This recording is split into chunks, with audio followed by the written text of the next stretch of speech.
கல்விதான் மாணவர்களை எதிர்காலத்தில் சிறந்து விளங்க வழிவகை செய்கிறது. அந்த வகையில் ஒன்றிய மற்றும் மாநில அரசுகள் கல்விக்காக பல்வேறு திட்டங்களை செயல்படுத்தி வருகிறது. அதன்படி ஒவ்வொரு ஆண்டும் ஒன்றிய அரசு, மாநில அரசு மற்றும் அரசு உதவி பெறும் பள்ளிகளின் வளர்ச்சி பணிகளுக்காக நிதி ஒதுக்குவது வழக்கம். சமக்ர சிக்ஷா அபியான் திட்டம் என்று அழைக்கப்படும் இந்த திட்டத்தின் கீழ் ஆண்டுதோறும் ஒன்றிய மற்றும் மாநில அரசுகள் முறையே 60 மற்றும் 40% அடிப்படையில் நிதியை ஒதுக்கும். இந்நிதியில் பள்ளிகளின் உள்கட்டமைப்பு மேம்பாடு, ஆசிரியர்களின் பயிற்சி மற்றும் திறன் மேம்பாடு, மாணவர்களுக்கு கல்வி உதவி, கல்வியில் சமத்துவம் மற்றும் மாணவர் சேர்க்கை உள்ளிட்ட கல்வி சார்ந்த செயல்பாடுகள் மேற்கொள்ளப்பட்டு வருகின்றன. தற்போது நிதியை பெற மாநில அரசுகளுக்கு ஒன்றிய அரசு கெடு வைத்தது. இந்த நிதியை பெறுவதற்கு ஒன்றிய அரசின் திட்டங்கள் மற்றும் விதிமுறைகளை பின்பற்ற வேண்டும் எனவும் தெரிவித்தது. அதாவது ஒன்றிய அரசின் தேசிய கல்விக் கொள்கையில் PM ஸ்ரீ பள்ளி திட்டத்தில் இணைய வேண்டும் என அழுத்தம் கொடுக்கப்பட்டது. மும்மொழி கல்விக் கொள்கையை புகுத்தும் இந்த திட்டத்தை இதுவரை தமிழகம், கேரளா, மேற்கு வங்கம் போன்ற மாநிலங்கள்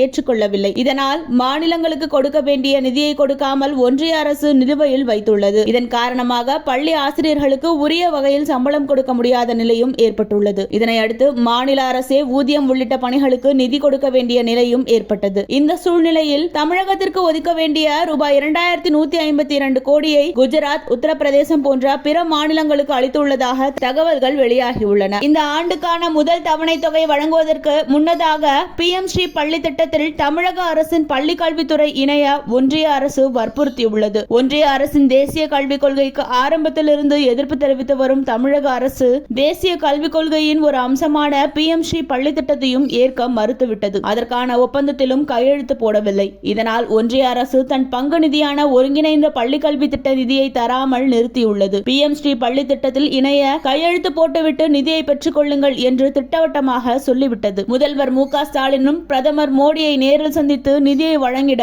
வலியுறுத்தியுள்ளார். ஆனாலும் ஒன்றிய அரசு நிதியை விடுவிக்கவில்லை. மாநில அரசின் வலியுறுத்தலுக்கு செவிசாய்க்கவும் இல்லை. இதற்கிடையில் 2024-25 கல்வியாண்டில் தமிழக அரசுக்கு ஒருங்கிணைந்த பள்ளிக்கல்வி திட்ட நிதியாக ஒதுக்கிய ரூபாய் 2152 கோடியை கல்வியாண்டு நிறைவடைய உள்ளதால் அந்த நிதியை உத்தரப்பிரதேசம், குஜராத் உள்ளிட்ட மாநிலங்களுக்கு பகிர்ந்தளித்து விட்டதாக உயர் அதிகாரிகள் தெரிவித்தனர். ஒன்றிய அரசின் இந்த செயலுக்கு தமிழ்நாடு முதல்வர் மு.க. ஸ்டாலின் கடும் கண்டனங்களை தெரிவித்துள்ளார். மேலும் கல்வியாளர்கள் பலரும் தங்கள் கண்டனங்களை தெரிவித்து வருகின்றனர். ஒன்றிய அரசின் இத்தனை நெருக்கடிகளுக்கு மத்தியிலும் கடும் நிதி நெருக்கடி ஏற்பட்ட போதிலும் மாணவர்களின் கல்வி பாதிக்காமல் இருக்க மாநில அரசு அவ்வப்போது தேவையான நிதியை ஒதுக்கி செயல்படுத்தி வருகிறது.